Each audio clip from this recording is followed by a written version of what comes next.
ان کا سوال ہے حضور کہ جو یہ آیت ہے وما کانا محمد آبا احد من رجالکم ولکن رسول اللہ وخاتم النبیین، برائے مہربانی اس آیت سے خاتم النبیین کا جو معنی احمدی کرتے ہیں اور جو غیر احمدی کرتے ہیں اس کا مختصراً موازنہ فرماویں۔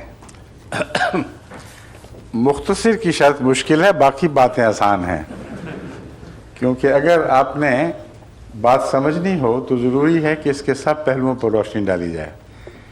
یہ بنیادی وجہ اختلاف ہے جو احمدیوں اور غیر احمدی علماء کے درمیان بیان کی جاتی ہے۔ بیان کی جاتی ہے کہ کیا مطلب ہے، مجھے یہ بھی سمجھانا ہوگا۔ میرے نزدیک آیت خاتم النبیین پر فی الحقیقت کوئی بھی اختلاف ہمارے درمیان اور دوسرے علماء کے درمیان نہیں ہے۔ پہلے یہ بات آپ کو سمجھا دوں۔ اس لیے نہیں ہے کہ اس کا یہ مطلب کرنے کے باوجود کہ حضرت صلی اللہ علیہ وآلہ وسلم کے بعد ہر قسم کی نبوت ہمیشہ کے لیے ختم ہے۔ یہ ترجمہ کرنے کے باوجود جب آپ ان سے مزید پوچھیں کہ کیا مسیح آئے گا یا نہیں آئے گا، کہتے ہیں ضرور آئے گا۔ اگر ہم انکار کر دیں تو کافر ہو جاؤ گے۔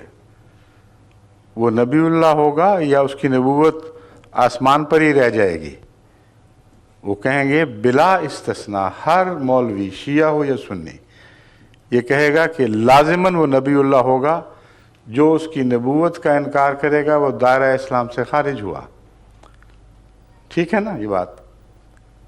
اب بتائیے، ہم بھی تو مسیح کو نبی اللہ کہہ رہے ہیں۔ ہم حضرت مسیح موعود علیہ السلام کو مسیح موعود مانتے ہیں۔ وہ کہتے ہیں مسیح موعود مانو، نبی اللہ کیوں مانتے ہو؟ اور جو ان کا آنے والا ہے اس کو ابھی بھی نبی اللہ، خود بھی نبی اللہ مانتے ہیں۔ تو اختلاف کیا ہوا؟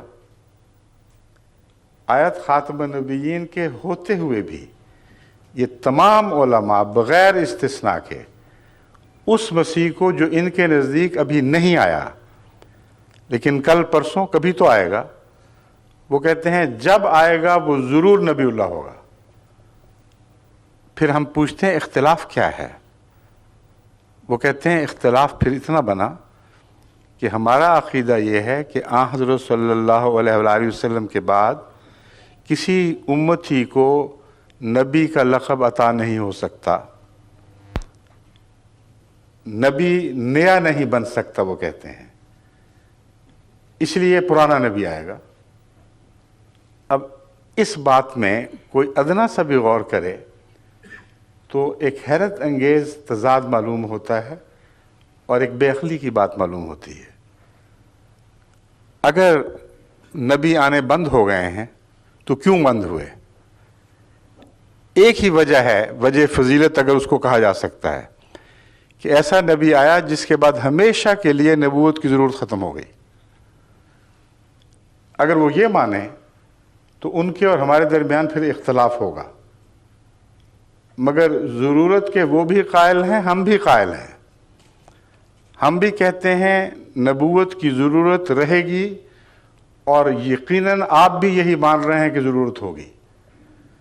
تو اختلاف یہ نہیں ہے کہ نبی آئے گا کہ نہیں، اختلاف یہ ہے کہ امتی کو نبی بنایا جائے گا یا موسیٰ کی امت سے ادھار مانگا جائے گا۔ یہ فرق ہے صرف۔ اس میں خاتم النبیین کا فرق کہاں سے ہو گیا؟ صرف اتنا فرق ہے۔ اور میں تکرار کرتا ہوں اس بات کی، آپ بے شک پوچھ کے دیکھ لیں، وہ تمام کے تمام ایک نبی کی ضرورت کو مانتے ہیں، جانتے ہیں کہ ایک نبی ضرور آئے گا۔ وہ کون ہوگا یہ بحث ہے۔ ہم کہتے ہیں امت محمدیہ میں پیدا ہوگا اور اس کو نبوت کا لقب ملے گا۔ وہ کہتے ہیں امت محمدیہ میں کوئی ماں نبی پیدا نہیں کر سکتی اب، اس لیے اللہ کی مجبوری ہے گویا کہ چونکہ نبوت کی ضرورت پیش آ گئی، نبی بن نہیں سکتا، خدا نے ایک پرانا نبی اٹھا رکھا ہے۔ اور وہ نبی کون ہے؟ موسیٰ کی امت کا نبی، وہ نبی جس کو قرآن کریم آج بھی یہی فرما رہا ہے رسولاً الی بنی اسرائیل، مسیح کون ہے؟ بنی اسرائیل کا رسول۔ اب اگر ان کا مسیح اتر بھی آئے تو نبوت والی بات تو پھر بھی وہی رہے گی، پرانا آئے یا نیا آئے، جو پرانا آئے گا وہ رخ نہ ڈالے گا نبوت میں۔ امت محمدیہ میں نبی کا پیدا ہونا آن حضرت صلی اللہ علیہ وآلہ وسلم کی عزت کے خلاف نہیں ہے۔ باہر سے قرض مانگنا، ضرورت ہو اور گھر میں بچہ نہ سنبھال سکے اس ضرورت کو، یہ امت محمدیہ کی گستاخی ہے۔ اگلی بات جب اور کھولتا ہوں تو پھر آپ حیران رہ جائیں گے کہ اس عقیدے کو سن کر آپ کے دل میں توجہ کیوں نہ پیدا ہوئی کہ اس کو سوال تو کر کے دیکھیں کہ کیا عقیدہ ہم لوگوں کی طرف منسوب ہو رہا ہے، یعنی آپ کی طرف مولوی یہ بات منسوب کر رہے ہیں۔ جب آپ ان کے پیچھے لگے تو ان کے عقیدے کے پیچھے بھی لگ گئے۔ وہ یہ کہتے ہیں کہ مسیح پرانا اترے گا، وجہ یہ ہے ضرورت ہے، اور اگر بے ضرورت نبی رکھا ہوا ہے تو پھر یہ خدا کی عقل کے خلاف بات ہے۔ ضرورت ہے تو نبی آئے گا، پرانا آئے گا۔ اگر آپ قرآن سے اس نبی کو جو اترے گا یہ آیت نکال کے دکھا دیں کہ رسولاً الی بنی اسرائیل، تو وہ کیا جواب دے گا آپ کو؟ وہ یہ کہے گا کہ اب میری نبوت پھیلا دی گئی ہے، پہلے میری نبوت محدود تھی، تو پھر نئی نبوت ہو گئی۔ پہلی نبوت کہاں رہی؟ پہلی نبوت محدود بنی اسرائیل کی نبوت ہے، اور جب تک اس کو نئی نبوت عطا نہ ہو وہ امت محمدیہ میں آ کر حکمرانی نہیں کر سکتا۔ آن حضرت صلی اللہ علیہ وآلہ وسلم اور پہلے نبیوں کے درمیان ہم جب فرق دکھاتے ہیں تو ایک بڑا اہم اور بنیادی فرق یہ بتاتے ہیں کہ رسول اللہ صلی اللہ علیہ وآلہ وسلم پہلے اور واحد نبی ہیں جو تمام بنی نوع انسان کے نبی بنائے گئے۔ اس سے پہلے کبھی کسی کو تمام بنی نوع انسان کی حکمرانی نہیں بخشی گئی۔ ایسی قطعی اور حقیقی بات ہے کہ اس پر متعصب سے متعصب مولوی بھی اختلاف رائے نہیں رکھ سکتا۔ درست ہے، عیسیٰ ان میں تھے کہ نہیں تھے؟ اگر تھے تو یہ انقلاب کب آیا کہ عیسیٰ جو بنی اسرائیل کا محدود نبی تھا وہ محمد رسول اللہ کی عالمی نبوت میں شریک ہو گیا؟ شریک وہ ہوتا ہے جو باہر سے آتا ہے۔ بیٹا اپنے باپ کی دولت میں وارث کہلاتا ہے، شریک نہیں ہوا کرتا۔ اس لیے جو ہمیں جو کہتے ہیں شرک فی النبوت کرتے ہو، خود مشرک فی النبوت ہیں، اور اول درجے کے۔ اور پھر آگے دیکھیں اس کا مطلب کیا بنتا ہے۔ کیا عیسیٰ نبی اللہ پر آسمان پر قرآن کریم نازل کیا گیا تھا جو رسول اللہ صلی اللہ علیہ وسلم پر نازل ہوا؟ نہیں کیا گیا۔ جب اس کو تعلیم اور دی گئی تھی، اور قرآن فرماتا ہے اس کو انجیل کی تعلیم دی گئی تھی جس میں اس پر فرض کیا گیا تھا کہ وہ بائبل پر عمل کرے، اور یہ آیت قرآن کریم میں موجود ہے کہ اس نے دعویٰ کیا کہ میں بائبل میں ایک شوشہ بھی اضافے کے لیے یا اس کو کم کرنے کے لیے نہیں آیا۔ مسلمہ عقیدہ ہے یہ۔ تو اس کو نئی نبوت کہتے ہیں، دی جائے گی، اس کو قرآن دیا جائے گا، اور چونکہ اس نے نبی غیر نبی سے تعلیم حاصل نہیں کیا کرتا کلام الہی کی، اس لیے یہ عقیدہ انہوں نے بنایا ہے کہ قرآن اس پر دوبارہ نازل کیا جائے گا۔ اگر نہیں کیا جائے گا تو اس کو کیا پتا قرآن کیا ہے؟ اس کو تو بائبل کا پتا ہے۔ قرآن کا تو اشارتاً بھی اس کو کوئی کچھ بتایا نہ گیا پہلی زندگی میں۔ نیا آیا ہے تو گویا نیا قرآن لے کے آیا ہے۔ قرآن وہی صحیح جو محمد رسول اللہ کا ہے صلی اللہ علیہ وآلہ وسلم، مگر مسیح پر جب تک خدا براہ راست قرآن کریم نازل نہ کرے اس کو قرآن کی تعلیم کا کچھ پتہ نہیں، تو وہ شریک مکمل بن جاتا ہے رسول اللہ صلی اللہ علیہ وسلم کا۔ اس پر ایک دفعہ پھر قرآن نازل کیا جائے گا، اور وہ جس کی حکومت بنی اسرائیل تک محدود تھی وہ کل عالم پر حکمران ہوگا۔ یہ نبی پرانا نبی نہیں ہے، یہ نیا نبی ہے۔ اور آخری نبی جو اس حیثیت سے دنیا دیکھے گی وہ حضرت محمد رسول اللہ صلی اللہ علیہ وسلم نہیں ہوں گے، بلکہ یہ نبی ہوگا۔ اس لیے یہ اختلاف جو ہے یہ محض لفظی بھی ہے، اور زیادہ آگے جا کے دیکھیں تو بہت گہرا ہو جاتا ہے، مگر مسیح کے گرد عقیدے کے لحاظ سے کوئی اختلاف نہیں۔ حضرت محمد رسول اللہ صلی اللہ علیہ وآلہ وسلم کے بعد نبی یہ بھی مانتے ہیں اور ہم بھی مانتے ہیں۔ ہم یہ کہتے ہیں کہ حضرت صلی اللہ علیہ وآلہ وسلم کے بعد کوئی نبی غیر قوموں سے، غیر امتوں سے نہیں آ سکتا۔ یہ محمد رسول اللہ علیہ وسلم کی امت ہے، جو بھی مصلح پیدا ہوگا اسی امت میں پیدا ہوگا، جو بھی فیض پائے گا محمد رسول اللہ سے پائے گا، آپ کے قرآن سے دین سیکھے گا، اور اس حیثیت سے وہ اطاعت میں جب بڑھ جائے گا تو محمد رسول اللہ زیادہ نزدیک ہو گیا سر، اطاعت میں جب بڑھ جائے گا تو حضرت صلی اللہ علیہ وآلہ وسلم کی غلامی میں اس کو وہی کام کرنا ہوگا جو محمد رسول اللہ کا کام تھا۔ وہ کیا ہے؟ لِيُظْهِرَهُ عَلَى الدِّينِ كُلِّهِ، تاکہ دین محمد صلی اللہ علیہ وسلم کو تمام دنیا پہ غالب کر دے۔ یہ ہمارا عقیدہ ہے۔ اب میں آیت خاتم النبیین کی طرف آتا ہوں۔ پہلے میں دونوں کے عقیدے کی تشریح بتا رہا تھا کہ فرق ہے تو کیا ہے۔ آیت خاتم النبیین کا یہ ترجمہ جو وہ کرتے ہیں کہ وہ نبی آیا جس نے پہلے سب نبیوں کو ہی نہیں بلکہ نبیوں کا بیج ختم کر دیا، تخم نبوت ختم ہو گیا، اور حضرت صلی اللہ علیہ وآلہ وسلم سے پہلے جتنے نبی تھے ان سب کو ختم کر دیا۔ یہ مانتے ہیں کہ نہیں؟ کیسے ختم کیا؟ جسمانی طور پر یا روحانی طور پر؟ دو ہی معنی ہو سکتے ہیں۔ جسمانی طور پر ختم کیا تو سب نبی تو اپنی موت خود ہی وفات پا چکے تھے، ایک ہی ٹیسٹ کیس باقی تھا، عیسیٰ علیہ السلام، ان کے نزدیک، ہمارے نزدیک نہیں۔ ہم کہتے ہیں جسمانی طور پر بھی کل نبیوں کو بلا اشتباہ ختم کر دیا، یعنی ایک نبی بھی آپ کی عمر سے گزر کر زندہ نہیں رہا، آپ کی پیدائش سے پہلے فوت ہو چکا تھا، آپ کی نبوت سے پہلے فوت ہو چکا تھا۔ یہ مولوی جو ہم پر الزام لگاتے ہیں یہ کہتے ہیں کہ نہیں، ایک نبی زندہ تھا، وہ زندہ تھا، زندہ رہا ان کے قول کے مطابق۔ تو کس نے کس کو ختم کیا؟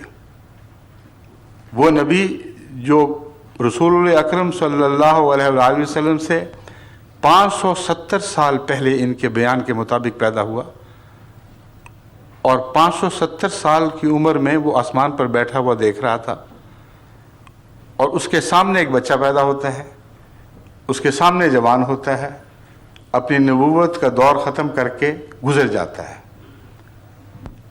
تو کس نے کس کو ختم ہوتے دیکھا؟ ان کے قول کے مطابق نعوذ باللہ من ذالک عیسیٰ علیہ السلام نے رسول کریم صلی اللہ علیہ وآلہ وسلم کو ختم ہوتے دیکھا، اور وہ دونوں یہ دعوے حضرت کے صلی اللہ علیہ وسلم انہوں نے جھٹلا دیے۔ آپ فرماتے ہیں میں پہلا بھی ہوں اور آخری بھی ہوں۔ اگر جسم کے لحاظ سے یہ مانتے ہیں تو پہلا تو مسیح تھا، پہلے پیدا ہوا، اور موت کے لحاظ سے مانتے ہیں تو آخری مسیح ہوا، بعد میں مرا، ان کے قول کے مطابق۔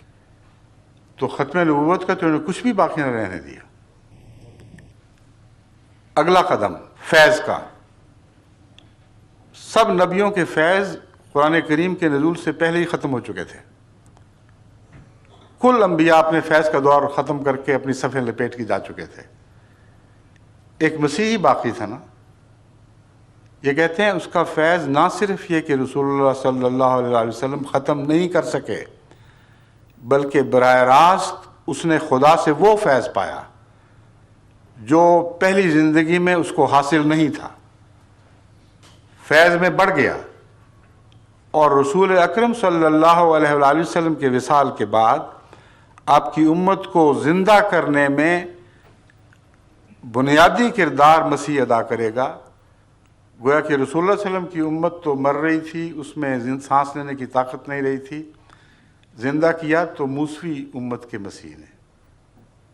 تو فیض کیسے ختم کیا؟ نہ جسم ختم کر سکے، نہ فیض ختم کر سکے.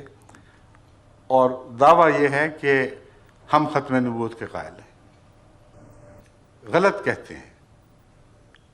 میں علماء کو بارہا یہ کہہ چکا ہوں کہ اس معاملے پہ گفتگو کرو، میں ثابت کروں گا کہ تمہارے معنوں میں بھی جو ہم مانا کرتے ہیں وہ بہت بلند ہے. جو تم مانا کرتے ہو اس میں بھی ہم قائل ہیں، تم قائل نہیں ہو. اور وہ ختم کا معنی ختم کرنا، جیسا کہ میں بیان کر رہا ہوں، یہ کرتے ہیں. اور میں ثابت کر چکا ہوں کہ نہ وہ جسم کو ختم مانتے ہیں جسمانی لحاظ سے، نہ روحانی لحاظ سے. جماعت احمدیہ دونوں لحاظ سے حضرت صلی اللہ علیہ وسلم کو خاتم مانتی ہے. اور قرآن کریم میں خاتم النبوت نہیں لکھا گیا، خاتم النبیین لکھا گیا ہے. النبیین، جتنے بھی نبی تھے کلہم، ان سب کو محمد رسول اللہ صلی اللہ علیہ وسلم نے ختم فرما دیا. اور ہم کہتے ہیں کہ عیسیٰ آپ سے پہلے وفات پا چکے تھے، اس لیے کوئی نبی بھی جسمانی لحاظ سے آپ سے آگے نہیں نکل سکا. روحانی فیض آپ کی امت تک محدود رہا، اور اس میں بھی عیسیٰ کو تو یہ بھی توفیق نہ ملی کہ 30 سے زیادہ اپنے متبعین پیچھے چھوڑ کر جاتا. اور روحانی لحاظ سے بہت قربانی کرنے والا، مگر کامیابی کے لحاظ سے ایک بے طاقت نبی دکھائی دیتا ہے. اس کے وصال کے بعد لمبے عرصے کے بعد پھر رفتہ رفتہ خدا نے غلبہ عطا کیا ہے، مگر زندگی میں حضرت عیسیٰ علیہ السلام کو یہ شرف نصیب نہ ہوا. حضرت محمد رسول اللہ صلی اللہ علیہ وسلم کو زندگی میں یہ شرف نصیب ہوا کہ آنکھیں بند نہیں کیں جب تک عرب میں وہ انقلاب برپا نہ کر دیا جس کا بیڑا تنہا اٹھایا تھا. اور حیرت انگیز انقلاب تھا جو عرب کی حدوں سے چھلانگ لگا کر ایک طرف کسریٰ کی حکومت میں داخل ہو چکا تھا، دوسری طرف قیصر کی حکومت میں داخل ہو چکا تھا. رسول اللہ صلی اللہ علیہ وسلم کی زندگی میں یہ واقعہ ہوا ہے. تو اس نبی کی خدمت کی امت کو زندہ کرنے کے لیے مسیح کو لایا جانا تھا. ایک لغو خیال ہے، جماعت احمدیہ اس کو رد کرتی ہے، اس کو آیت خاتم النبیین کے منافی قرار دیتی ہے. ہم کیا معنی سمجھتے ہیں؟ اول وہ معنی سمجھتے ہیں جو عربوں میں رائج تھے اور آج بھی رائج ہیں. خاتم کا لفظ قرآن نے ایجاد نہیں فرمایا، ایک عرب محاورے کو استعمال فرمایا ہے جس کو سب عرب جانتے تھے. خاتم کا لفظ عرب بہترین کے معنوں میں استعمال کرتے ہیں، جس سے اوپر کوئی نہ ہو، یعنی مقام کے لحاظ سے آخری ہو. چنانچہ ابو علی سینا جو مشہور طبیب بلکہ اطباء کے باپ مانے جاتے ہیں، ان کو خاتم الاطباء لکھا جاتا ہے. متنبی شاعر جو عربوں کا شاعر ہے، رسول اللہ صلی اللہ علیہ وسلم کے بعد آیا ہے. خاتم کا معنی عربوں پہ روشن ہو چکا تھا. اس کے باوجود اس کے دیوان اٹھا کر دیکھ لیں، خاتم الشعراء المتنبی، تمام شعراء کا خاتم. آگے دیکھیں، ہمارے زمانے میں ہمارے ملک میں حکیم اجمل خان پیدا ہوئے. دہلی میں بہت چوٹی کے حکیم تھے جن کا آج تک نام، ان کے نام کا ڈنکا بجتا ہے طب میں. ان کے جو بیعت ہے اس کے اوپر لکھا ہوا ہے خاتم الحکماء یا خاتم الاطباء، دونوں میں سے حکیم اجمل خان صاحب. تمام عرب استعمال کو دیکھ لیں، ایک جگہ بھی اس آیت جو متنازع فی ہے اس کو چھوڑ کر عرب استعمال میں خاتم کا مطلب زمانی لحاظ سے آخری کہیں نہیں ملے گا، مرتبے اور مقام کے لحاظ سے آخری ضرور ملے گا. یعنی جب عرب شاعر کو خاتم کہتے ہیں تو مراد یہ ہے کہ اس کمال کا شاعر اب کبھی نہیں آ سکتا.